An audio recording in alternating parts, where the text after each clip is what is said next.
Good morning, friends. I am Vikas Kumar, and today I discuss topics matter in our surrounding for class 9th chemistry का ये topic है जिसके बारे में हम डिस्कस करेंगे कि हमारे सराउंडिंग दैट मीन्स कि आसपास जो भी मैटर्स हैं वो मैटर्स को कैसे आइडेंटिफाइड करें।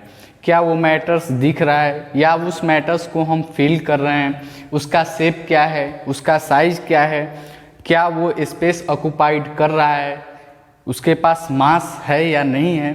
तो इन सब चीज़ों के बारे में हम डिस्कस करेंगे मैटर्स इन आवर सराउंडिंग्स में। और इस चैप्टर को पढ़ने का मोटिव यही है कि जो भी हमारे यूनिवर्स में या हमारे आसपास इर्द गिर्द जो भी मैटर्स अवेलेबल हैं उस मैटर्स को हम कैसे स्टडीज करें, उसका यूटिलाइजेशन हमारे लाइफ में क्या है, उसके बारे में हम क्या क्या जान सकते हैं। तो इस मोटिव को लेते हुए हम आगे इस चैप्टर को डिस्कस करेंगे। So matter in our surrounding. तो फर्स्ट ऑफ ऑल कि जो मैटर है वो मैटर बोलते किसको हैं, जैसे सपोज दैट ये चौक है या डस्टर है या बोर्ड्स है जो कि एक मैटर है। This all are the examples of matter. दूसरी तरफ बात करें तो हमारे आसपास जो एटमॉस्फेयर है जिसमें ऑक्सीजन प्रेजेंस है, हम लोग पहले भी पढ़ चुके हैं कि रेस्पिरेशन के दरमियान हम लोग ऑक्सीजन लेते हैं और कार्बन डाइऑक्साइड गैस छोड़ते हैं। तो ये वो गैसेज हैं जो एयर में मिक्सेज हैं, लेकिन ये गैसेज हमें दिखाई नहीं देती हैं। तो क्या जो चीज़ें दिखाई दे वही मैटर है? क्वेश्चन सबसे पहले ये राइज होता है कि जो चीज़ को हम देख पाते हैं क्या वही मैटर है या जो चीज़ें दिखाई नहीं देती वो भी मैटर है। तो सबसे पहले मैटर्स का डिफिनेशन ये है या मैटर्स को हम इस कदर डिफाइन करते हैं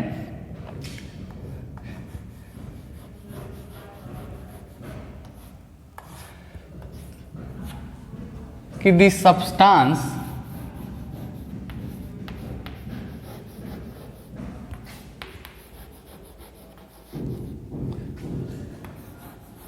which having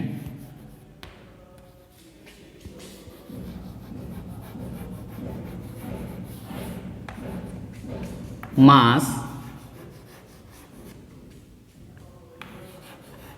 and occupied space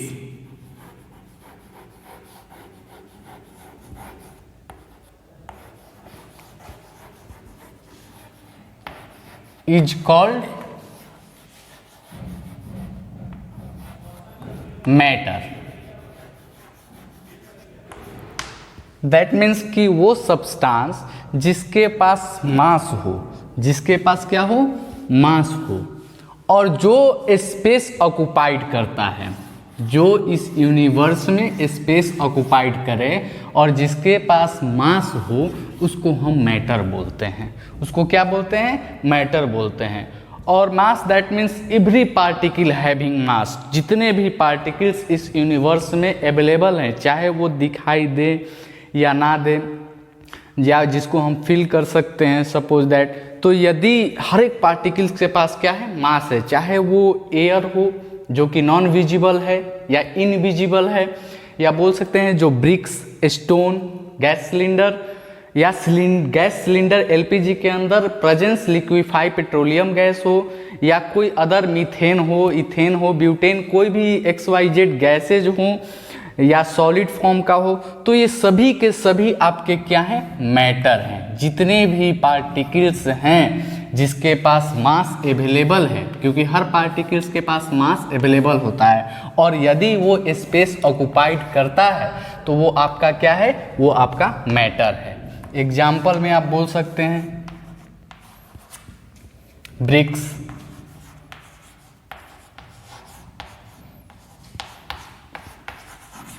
book, pen, pencil, air, oxygen, nitrogen, XYZ कोई भी gas, water, petrol,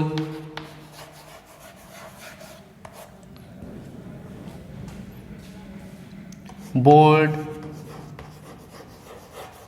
these all are matter because each and every substance having mass and these all substance occupied space just like ये चौक है, तो इस चौक के पास कुछ ना कुछ मास है, या तो ये 0.1 ग्राम होगा या 3 ग्राम होगा, चूँकि मास का जो यूनिट होता है वो ग्राम होता है, तो इसमें कुछ ना कुछ मास है।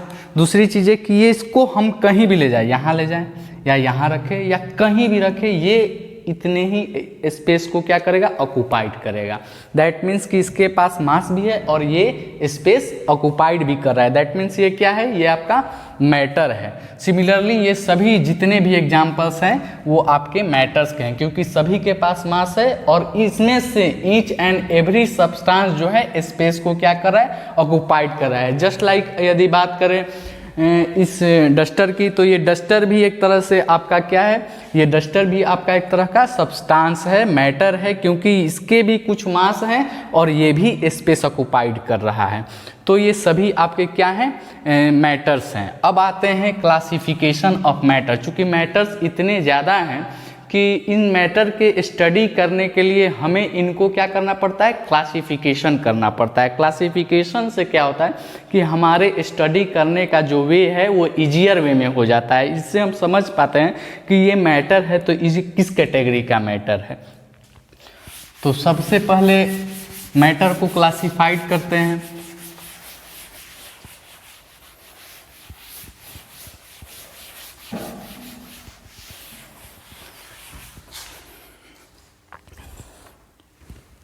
मैटर को तो मेनली हम लोग 3 स्टेजेज में क्लासिफाइड करते हैं, लेकिन 2 स्टेजेज और भी हैं। एक है आपका सॉलिड स्टेट, लिक्विड, गैस। जो फोर्थ और सेकेंडरी पैरामीटर्स पे बेसिस है वो है आपका प्लाज्मा,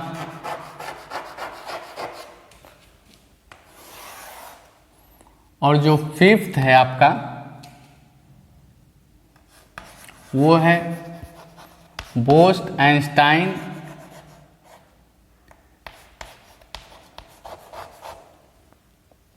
कंडेंसेट।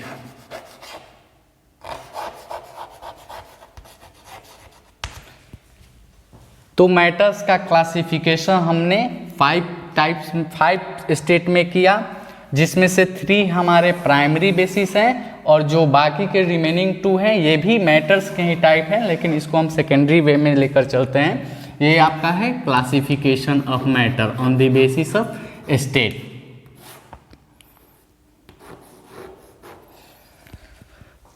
अब है कि सॉलिड में आपका क्या होता है, सॉलिड में जिसका शेप साइज क्या हो, फिक्स हो, शेप एंड साइज आपके फिक्स होते हैं। साथ ही साथ आपका वॉल्यूम भी क्या होता है, वॉल्यूम दैट मीन्स कि ऑब्जेक्ट के द्वारा ऑक्युपाइड किए गए स्पेस को हम वॉल्यूम बोलते हैं। The space occupied by an object is called volume. तो जो स्पेस ऑक्युपाइड कर रहा है दैट मीन्स कि वॉल्यूम जो इसका है वो आपका क्या है, फिक्स है, और शेप साइज भी क्या है इसका, फिक्स है। लिक्विड की चर्चा करते हैं, इसका भी शेप साइज क्या होता है, इसका भी शेप साइज फिक्स नहीं होता है, ये शेप साइज को कॉपी कर लेता है। लिक्विड को किसी भी कंटेनर में रखेंगे वो उस कंटेनर का शेप क्या कर लेता है, कॉपी कर लेता है। बट इसका वॉल्यूम क्या होता है, वॉल्यूम इसका फिक्स होता है। बात करते हैं गैस में, तो गैस का ना तो शेप साइज फिक्स होता है ना ही इसका वॉल्यूम फिक्स होता है। तो ये स्टेट के बेसिस पे। अब सेकेंडरी वे में देखते हैं प्लाज्मा क्या है। तो प्लाज्मा जस्ट लाइक एक तरह से जेल है, जिस तरह से ये एक तरह से लिक्विफाई मोड है प्लाज्मा, और जो ये आपका बोस्ट-आइंस्टाइन कंडेंसेट है, जैसे जस्ट लाइक फोम की अगर बात करें जो हम लोग स्प्रे के टर्म में यूटिलाइज करते हैं, तो ये फोम जो है वो आपका लिक्विड और गैसियस का मिक्सचर है।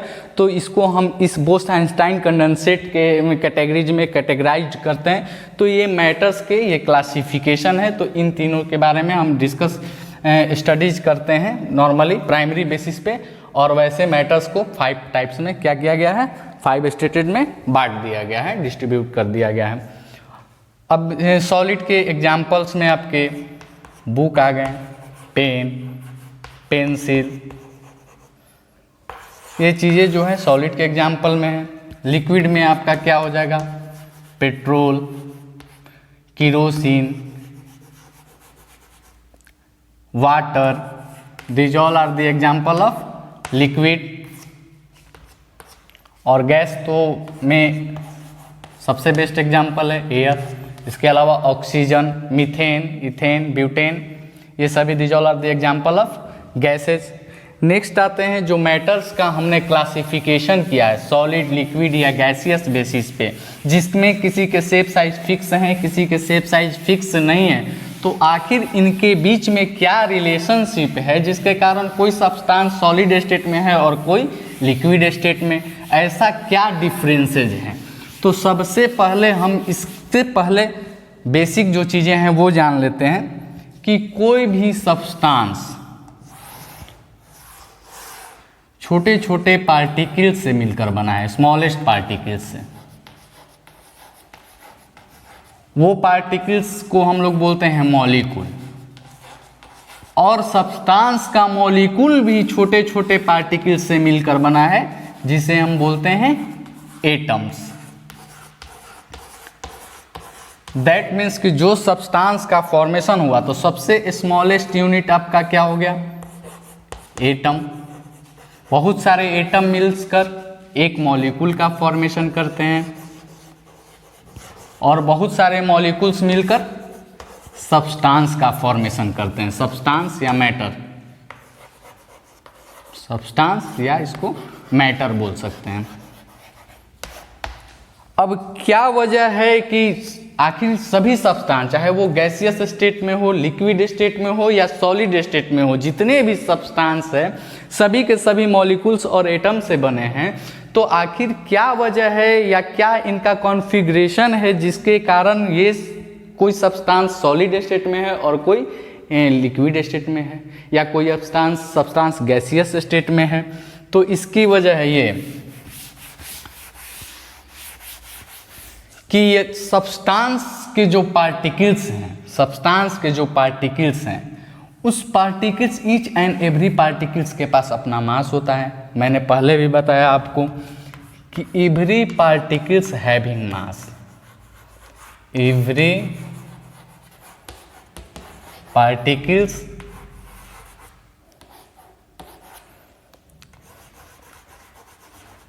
हैविंग मास, हर एक पार्टिकल्स के पास मास होता है, चाहे वो मास बहुत कम हो या हो सकता है वो मास बहुत ही ज़्यादा हो।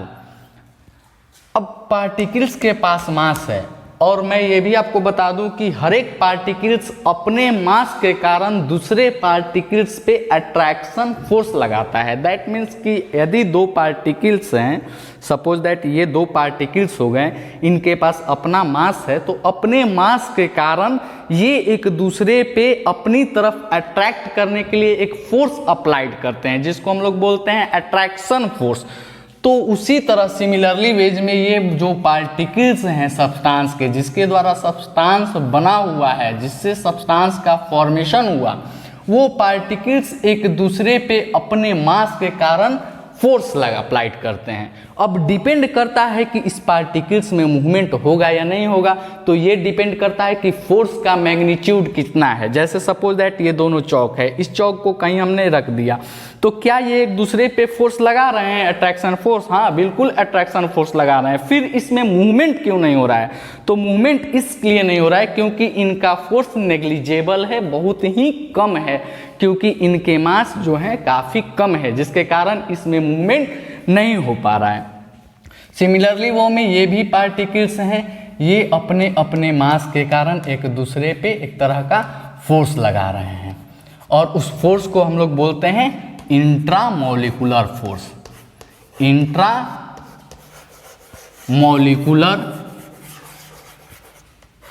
फोर्स, इंट्रा का मतलब आंतरिक, मॉलिकुलर दैट मीन्स मॉलिक्यूल्स के द्वारा अप्लाइड किया गया फोर्स। तो इंट्रामोलिकुलर फोर्स का मतलब से आप क्या समझते हो? सबसे पहले तो किसी भी सब्सटेंस के द्वारा किसी भी सब्सटेंस में उसके मॉलिक्यूल्स के द्वारा दूसरे मॉलिक्यूल्स पे लगाए गए अट्रैक्शन फोर्स को हम क्या बोलते हैं? Intramolecular force. मैं फिर से एक बार रिपीट करता हूं कि किसी भी सब्सटेंस के मॉलिक्यूल्स के द्वारा उसी सब्सटेंस के इंटरनल अदर्स मॉलिक्यूल्स पर लगाए गए अट्रैक्शन फोर्स को हम इंट्रामॉलिक्यूलर फोर्स बोलते हैं। अब फोर्स जो है ये चीजें डिपेंड करता है दो चीजों पे, एक तो इसके मास पे और दूसरा इनके बीच के डिस्टेंस पे। यदि सपोज दैट आपने देखा भी होगा कि दो मैग्नेट हैं, नज़दीक है, नियर रखा हुआ है, तो फोर्स का स्ट्रेंथ काफ़ी ज़्यादा होगा। यदि इनके बीच का डिस्टेंस हम इंक्रीज कर दिए, मास हमारा कांस्टेंट है बट हमने डिस्टेंस क्या कर दिया? इंक्रीज कर दिया, बढ़ा दिया। अब इस फोर्स का जो स्ट्रेंथ है या जो मैग्नीट्यूड है वो क्या हो जाएगा? कम हो जाएगा। इस फोर्स का नेचर वीक हो जाएगा। उसी तरह से ये इंट्रामॉलिक्यूलर फोर्स दो चीज़ों पे डिपेंड करता है, एक ऑब्जेक्ट का मास और दूसरे ऑब्जेक्ट के बीच का डिस्टेंस। तो यहाँ पे मॉलिक्यूल्स के बारे में बात हो रही है, चूंकि ये मॉलिक्यूलर फोर्स है, मॉलिक्यूल के द्वारा अप्लाइड किया गया फोर्स है। तो यहाँ मॉलिक्यूलर फोर्स में हम ये देखेंगे कि इन मॉलिक्यूल्स के बीच के डिस्टेंस को हम लोग क्या बोलेंगे? Intramolecular distance. Intra molecular distance. अब इंट्रामॉलिक्यूलर डिस्टेंस और इंट्रामॉलिक्यूलर फोर्स में क्या रिलेशनशिप है? तो ये रिलेशनशिप है कि अगर यदि इंट्रामॉलिक्यूलर फोर्स ज्यादा है, दैट मीन्स कि इनके बीच का डिस्टेंस क्या है? कम है। ये पास पास है, ये नजदीक रहेंगे तभी तो ज्यादा फोर्स का मैग्नीट्यूड लगेगा इनके ऊपर। यदि इंट्रामॉलिक्यूलर फोर्स ज्यादा है तो इंट्रामॉलिक्यूलर डिस्टेंस कम होगा, और यदि इंट्रामॉलिक्यूलर डिस्टेंस बढ़ा दिया जाए तो इंट्रामॉलिक्यूलर फोर्स क्या हो जाएगा? कम हो जाएगा। दैट मीन्स कि यदि डिस्टेंस बढ़ेगा, मॉलिक्यूल्स के बीच का डिस्टेंस बढ़ेगा तो फोर्स का मैग्नीट्यूड क्या हो जाएगा? कम हो जाएगा। और यदि इनके बीच का डिस्टेंस कम होगा तो फोर्स का मैग्नीट्यूड क्या हो जाएगा? इंक्रीज कर जाएगा। और इसी मैग्नीट्यूड के कारण ये एक सब्सटेंस को एक बांध कर रखते हैं, एक proper shape and size provide कराते हैं इसी फोर्स के कारण। यदि ये फोर्स वीक हुआ तो ऑब्जेक्ट का शेप साइज फिक्स नहीं भी रह सकता है। अगर ये फोर्स ज़्यादा स्ट्रॉन्ग है, काफ़ी स्ट्रॉन्ग है, तो ऑब्जेक्ट बहुत ज़्यादा हार्ड हो सकता है। तो ये इन दो चीज़ों पे जो है आपका ऑब्जेक्ट का शेप साइज क्या करता है? डिपेंड करता है। एक आपका इंट्रामॉलिक्यूलर फोर्स और दूसरा है आपका इंट्रामॉलिक्यूलर डिस्टेंस। अब बात करते हैं कि सॉलिड और लिक्विड और गैस में इसके पोजीशंस क्या हैं।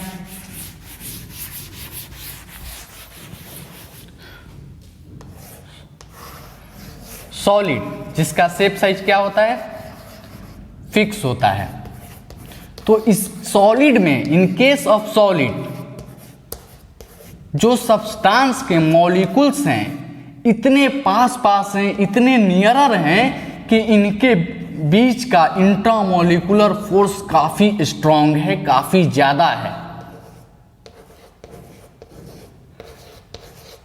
ये इतने पास पास हैं कि इनके बीच लगने वाला, चूंकि ये नजदीक होंगे, नियरर होंगे, तो इनके बीच का डिस्टेंस क्या होगा?